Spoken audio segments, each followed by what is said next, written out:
우리나라의 합계 출산율이 매년 최저로 떨어지면서 초고령화 시대를 코앞에 두었다는 의견들이 나오고 있습니다. 이런 가운데 제22대 국회의원 선거를 두 달여 앞두고 다양한 저출생 관련 정책들이 나오고 있습니다. 우리나라 저출생의 원인은 무엇인지, 또 저출생 문제 해결을 위한 대안이나 정책은 없는지 유원대학교 안광현 교수님 모시고 이야기 들어보겠습니다. 교수님 안녕하세요. 안녕하세요. 네, 먼저 우리나라 저출생 원인을 여러 가지 측면에서 살펴볼 수 있을 텐데요. 네. 교수님께서는 저출생의 원인이 어디에 있다고 보십니까? 먼저 2023년 합계 출산율 0.7 이하로 떨어질 겁니다. 그리고 현재 30대 미혼율이 50%가 넘어요. 네. 결혼을 하지 않습니다. 그 원인이겠죠. 또한 아이를 낳지 않는 이유가 뭐냐? 주택 구입의 어려움, 사교육비, 양육비 부담 순이었습니다. 우리 젊은이들이 요즘 이렇게 얘기합니다. 나도 살기 힘든데 애를 어떻게 낳아? 나부터 살아야지 이렇게 이야기합니다. 네. 또 다음은 우리나라가 산업화 그리고 경제 성장기를 거치면서 가족보다는 일 중심 그리고 부의 획득, 성공 중심적인 어떤 그런 가치관이 형성되었습니다. 특별히 결정적인 것은 1970년대, 80년대 들어오면서 산하 제한 정책이 있었죠. 그것이 아마 결정적인 아이를 작게 낳는 문화를 만들었습니다. 마지막으로 말씀드린 것은 공급자 중심의 정부 정책이 실패 아니냐.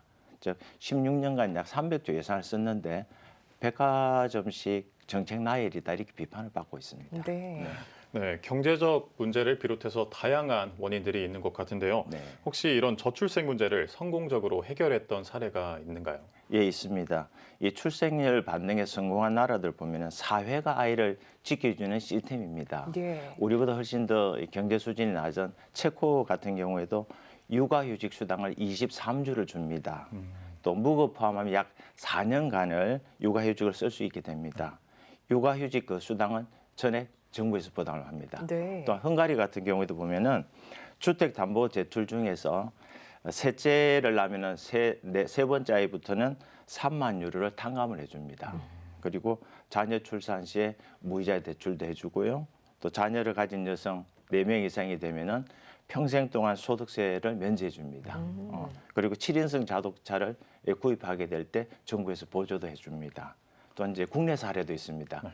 우리나라 국내 전남 영광군이 4년째 출산율 1위를 하고 있는데 합계 출산율이 1.8병입니다. 근데 첫째 아이 출산할 때 500만 원, 둘째는 1,200만 원, 셋째는 3천만 원. 그 이하 그 넘어가면 셋째, 다섯째는 여섯째부터는 3,500만 원까지 갑니다. 네. 그뿐만이 아니에요. 아빠 육아휴직, 장려금, 결혼 장려금 이런 것들도 있고요. 마지막으로 이제 강원도 하천군을 보면은 평균 출산 연령이 30.3세로 전국에서 가장 낮습니다. 이 호텔 수준의 공공산후 조리원을 사용할 수 있고 초중등생은 방과 후 학습을 하게 되고요. 원어민 영어 학습도 합니다. 고등학생들은 공공학습관을 운영하고 해외 연수를 시켜주고 또 대학생은 무료로 대학을 보내줍니다. 그렇군요. 이렇게 성공하게 되었죠. 전남 영광 그리고 강원도 화천군에 대한 사례를 이야기해 주셨는데 네. 근데 모든 지역이 이렇지가 못하고 또 지역 간의 격화와 차이가 굉장히 심각한 상황이잖아요. 예, 그렇습니다. 저출생 문제 지방은 더 심각하다고 하는데 네. 교수님께서는 지방자치 전문가이시니까 네. 전문가 입장에서 보실 때는 지방자치단체와 지역에서 이 저출생 문제 어떻게 대응해야 한다고 보십니까? 예, 좀 쉽지는 않죠. 쉽지는 않고 현재 젊은 층이 일자리를 찾아 다 수도권으로 이전한 공동현상이 이제 발생하고 있고요. 네. 또 지방자치단체가 소멸위기에 다 처해 있습니다. 그런데 이제 지역에서 지금 시행하고 있는 인구 정책, 유입 정책이 있는데 대부분 지역 간의 인구 쟁탈전에 끝나고 있어요. 근본적이 되지 않죠. 이제는 노동시장, 지역의 일자리, 주거, 교육 문제를 포함해서 국가 균형 발전에 노력해야 될 것 같고요. 이제는 결혼도 하고 아이를 낳을 수 있는 환경을 만들어줘야지 지방자치단체가 그래도 이 지역 소멸 사회에서 견뎌낼 수 있다 생각을 합니다. 네.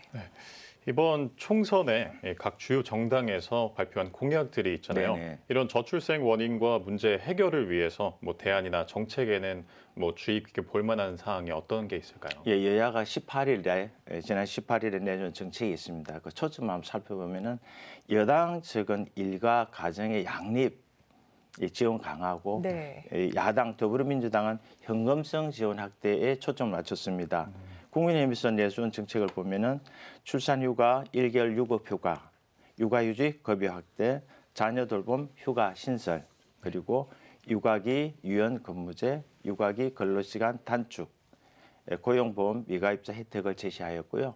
이 야당 더불어민주당은 우리 아이 키움 카드, 자립펀드, 아이 돌봄 서비스 확대, 특별 바우처 지원, 일, 가정 양립 관련 제도, 그리고 우리 아이 보듬주택, 결혼, 출산, 양육, 드림 패키지 이거를 제시를 했습니다. 예.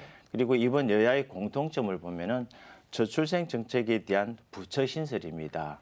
이 여당은 인구부를 제시했고 야당은 인구 위기 대응부를 제안을 했었습니다.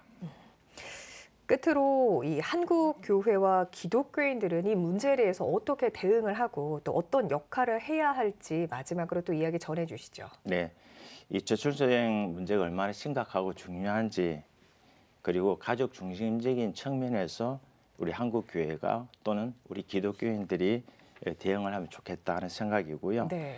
그러니까 하나님께서 교회보다 가정을 먼저 만드셨잖아요. 그러한 이유, 자녀 출산과 가정의 중요성, 그러한 것을 알려주는 메신저 역할을 우리가 해야 될 때다라고 생각을 합니다. 그리고 더 젊은 나이에 결혼해야지 아이를 낳지 않습니까?